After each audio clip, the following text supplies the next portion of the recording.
ಇರೋ ಸೋರ್ಸಸ್ಸಲ್ಲಿ ಬಹಳ ಪ್ರಭಾವಿ ವ್ಯಕ್ತಿಗಳು ಮತ್ತು ಅಧಿಕಾರಿಗಳಾಗಿರ್ಬೋದು ಅಥವಾ ಸಾಕಷ್ಟು ಒಂದು ರಿಲಯಬಲ್ ಇನ್ಫಾರ್ಮೇಷನ್ ನಾನು ತಗೊಂಡೇ ಮಾತಾಡ್ತಾ ಇರುವಂಥದ್ದು.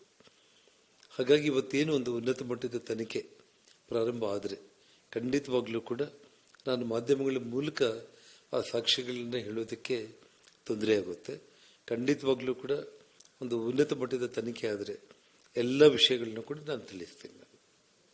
ಹಾಗಿದ್ರೆ ನೀವೀಗ ಸರ್ಕಾರಕ್ಕೆ ಆಗ್ರಹ ಪಡಿಸ್ತಿದ್ದೀರಾ ಇನ್ನೂ ಉನ್ನತ ಮಟ್ಟದ ತನಿಖೆ ಆಗ್ಬೇಕು ಅಂದ್ರೆ ನಿವೃತ್ತ ನ್ಯಾಯಾಧೀಶರು ಅಥವಾ NIA ಅಥವಾ CID ಈ ರೀತಿಯಾದ ತನಿಖೆ ಆಗ್ಬೇಕು ಅಂತ ನೀವು ಸರ್ಕಾರಕ್ಕೆ ಈಗ ಆಗ್ರಹ ಪಡಿಸ್ತಿದ್ದೀರಾ? ಯಾವ ರೀತಿಯಾಗಿ ಸರ್ ಇದು? ಖಂಡಿತವಾಗ್ಲು ನಾನು ಇವತ್ತು ಸನ್ಮಾನ್ಯ ಸಿದ್ದರಾಮಯ್ಯ ಅವರಿಗೆ ಹೇಳ್ತಾ ಇರುವಂತದ್ದು, ಅವರ ಒಂದು ಕ್ಯಾರೆಕ್ಟರ್ನ ಇವತ್ತು ಒಂದು ಇತಿಹಾಸದ ಪುಟದಲ್ಲಿ ಸೇರಬೇಕು ಅಂದ್ರೆ ನಮ್ಮ ಧರ್ಮಸ್ಥಳದ ಇವತ್ತು ಆ ಪುಣ್ಯಕ್ಷೇತ್ರದ ಇವತ್ತು ಹಿಂದೂ ಧಾರ್ಮಿಕ ಭಾವನೆಗಳಿಗೆ ಭಕ್ತರ ಒಂದು ಸೆಂಟಿಮೆಂಟ್ಸ್ ಎಮೋಷನ್ನ ಗೌರವಿಸಿ ಇವತ್ತೇನು ಕಳಂಕ ತಂದಿದ್ದಾರೆ ಎಲ್ಲರೂ ಕೂಡ ಸೇರಿ ಕೆಲವೊಂದು ಕುತಂತ್ರ ಮಾಡಿ ಇವತ್ತು ಅದು ಸೆಂಥಿಲಿಂದ ಹಿಡಿದು ಯೂಟ್ಯೂಬರ್ಸಿಂದ ಹಿಡಿದು ಆ ಮುಸುಕುದಾರಿ ಅನ್ನುವಂಥ ಬುರುಡೆ ತಗೊಂಡು ಬಂದಿರುವಂಥ ಒಂದು ಕುತಂತ್ರದ ಎಲ್ಲ ವಿಚಾರದಲ್ಲಿ ತನಿಖೆ ಮಾಡೋದ್ರ ಮೂಲಕ ನಮ್ಮ ಕರ್ನಾಟಕ ರಾಜ್ಯ ಒಂದು ಶಾಂತಿಯುತ ಧರ್ಮ ರಕ್ಷಣೆಗೆ ನಿಂತಿರುವಂಥ ಒಂದು ಸರ್ಕಾರ ಅಂತೇಳಿ